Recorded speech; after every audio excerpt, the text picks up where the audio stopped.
presentation is not nearly as impressive as yesterday's. I actually trucked out to Marché Bon Secours, and it was really, really nice. It was a nice setup. It was nice. But unfortunately, and honestly, even we who are pros at this, who know our technology backwards and forwards, um, sometimes it's just out of our control. It happens. Um, I I did everything I needed to do. I tested my connection. I tested the microphone. I know the microphone was fine.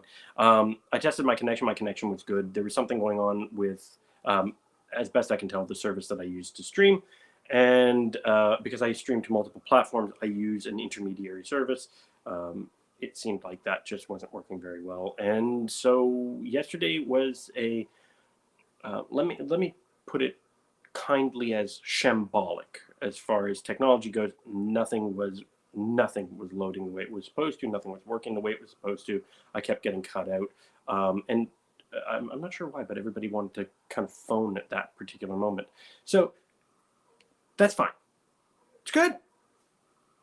I will answer those questions that I was going to answer today. And for those of you who are watching live, yes, this one is pre-recorded. I did not want a repeat of yesterday's episode, so I am doing this. I'm doing this in the morning and just making sure that I get these questions out. But I do encourage you to put your questions and comments. Please do write in the comments. I will see them. If you want to hit me up by email, you know what? Here, let me just put that up. There is my email for you guys. So, mailbag, photo synchronizing. Right. I talked about iCloud.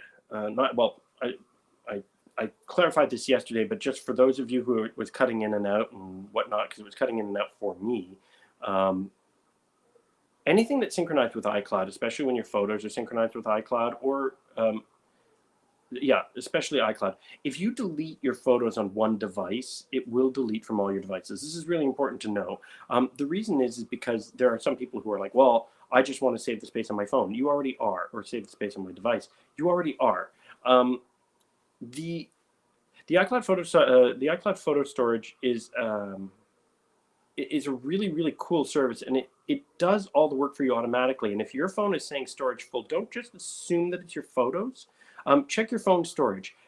There could be things like WhatsApp, where you've received an inordinate number of photos, videos, things like that are actually taking up a fair chunk of your space. And remember that your iCloud storage and your phone storage are separate. This is really important to remember when you start getting into the idea of, oh, well, I need to clear space, and you start deleting stuff pell-mell. If you're deleting it on your phone and your iCloud storage is full, that's not going to make a difference. Like if you start deleting stuff in your iCloud storage and it's your phone storage that's full. So the way you can check, especially on Apple, iCloud, go to your iCloud settings, and you'll see the graph of how your space is spaced out. And if you look back to the iCloud episode, you will actually see that. And mine was pretty full, but not something that I can't deal with. But the phone storage is in settings general, and then you will have iPhone storage or iPad storage, local storage, and that is the difference between. So your phone or your device's local storage is like your apartment or your house, and your apartment or house may have obviously has a limit of space, and you may have more than you want to keep on there. So it's like iCloud is like having a public storage locker. And you can go, hey, I need a bigger locker. Well, you can rent a bigger locker, and it won't cost you much. Your 5 gig, and that's actually pretty reasonable for all the basic synchronization stuff, and even some photos, is pretty good, and that's free. But if you want more space, if you need a bigger locker, you can definitely rent a bigger locker. It's not a big deal to do so. The 50 gigs is $1.49 a month. That's Canadian. The 200 gigabytes a month is $5 Canadian. So it's really quite reasonable in terms of getting a lot more space very quickly. But that's the storage locker, which means that if I start clearing out stuff from my storage locker, it doesn't change the amount of space in my apartment. I may want to offload stuff from my apartment over to there. So if you need more help with that and untangling that, by all means, you can reach me. As far as the albums so I did get a question about, hey, I put photos in albums and then I can't find them anymore. Well, okay, so here's something you need to know about how the how the photo services work. All the modern photo services or photo apps have a camera roll or the basic library of photos. And a lot of people assume that when you move a photo to an album, it's like taking it out of one box and moving it into another. That's not how it works. And the reason I tell you this is because it will save you a whole lot of trouble. The way it does work is a photo, it exists in your primary library or your camera roll or whatever have you. And when you put it into an album, it does not move it. It tags, it appends to the photo the tag or this is part of this album. Why does it do this? Because if you have one photo in 7 albums, well, then you would have the photo 8 times. Well, that's a waste of storage. The other problem is that if you change the photo somewhere, well, which version is the good photo that you've edited? Well, the way the system works now is no matter where you find that photo, it is always the original photo that is in your camera roll or photo library. So when you make changes to that photo, no matter where it is, it's changed everywhere, and those changes are reflected across the board. They are also, again, synchronized through iCloud. So iCloud will keep your albums up to date, whether they're your albums or shared albums. So that is really good to know. So the trick is when you go to the camera roll and you delete the photo, you're deleting the photo along with all the tags. Therefore, it doesn't exist anywhere because it is not moving the photo to another place. So that's important to know. That's really this is not necessarily the case with some things like AC/DC on the PC or other photo management tools, but generally this is how it works. So I just want you to be aware of that, especially on mobile platforms. Why are so many apps going subscription-based? Well, that's a fantastic question. I love the question of why they're going subscription-based.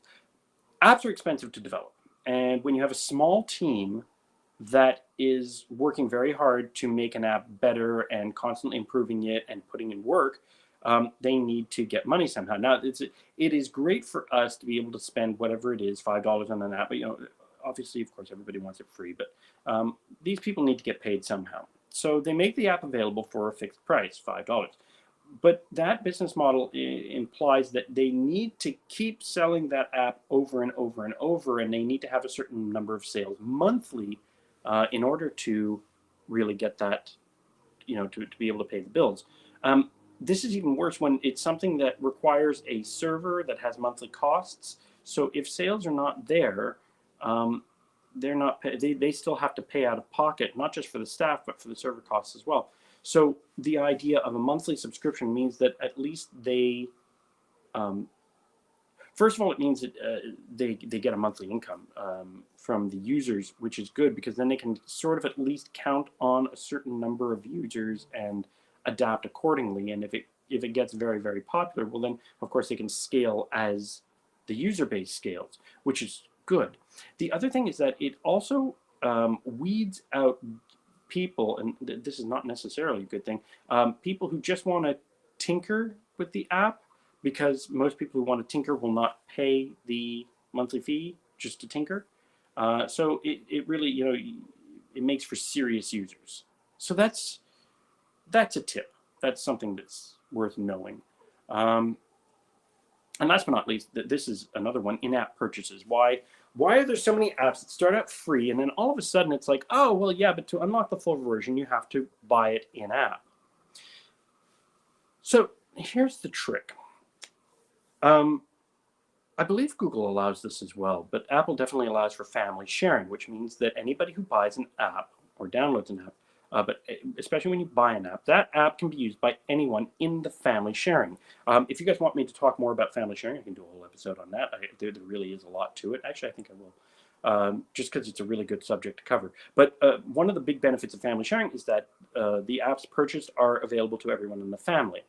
So the catch with this is that once somebody downloads one app, everybody has access, which isn't a bad thing. That's fine, except for the fact that these companies, again, they want each user to have their account, or they want each user to pay for the app individually. So what they do is they offer the app free, but in order to unlock ad free or a whole bunch of other stuff, when you purchase in app, it is only tethered to your account and does not apply to family sharing, which means that, let's say we take the game. Mario Kart on the iPhone was a big example of this. You could play the first, I believe it was 2 tracks, and you could play it all you wanted, and that was free, and everybody would have access. But if you have a household with 4 kids and they each have their iPod or iPhone or whatever it is, older iPhone or whatever have you, and they each want to play the full version of the game, you had to use the in-app purchase to unlock the rest of the game. So everybody on the family plan had it because it's free anyway, but every person had to pay. The other thing that makes in-app purchases interesting is that then you know it is specifically for that app. Like, there are some things where in-app purchase is absolutely perfectly viable. Evil Apples is, for those of you who like Cards Against Humanity, Evil Apples is the electronic version of this, and it is a great deal of fun. And if you want to unlock other decks, you can unlock, they offer new decks all the time, and you can either, as an in-app purchase individual decks, or you can go whole hog and pay a one-time lifetime fee to unlock everything in perpetuity, which I have done.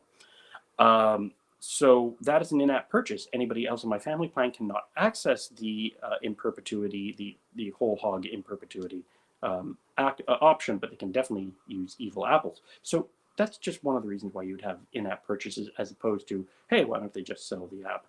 It's because it's to avoid the trick with family sharing, so that not everybody just gets it free like that.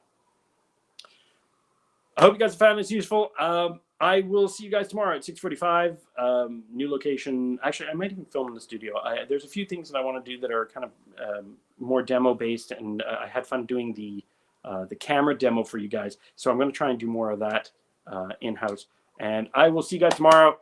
Hope you guys have a great day. I'm off to TennoCon. Ask me about that. Go ahead. I dare you. And I'll see you guys tomorrow.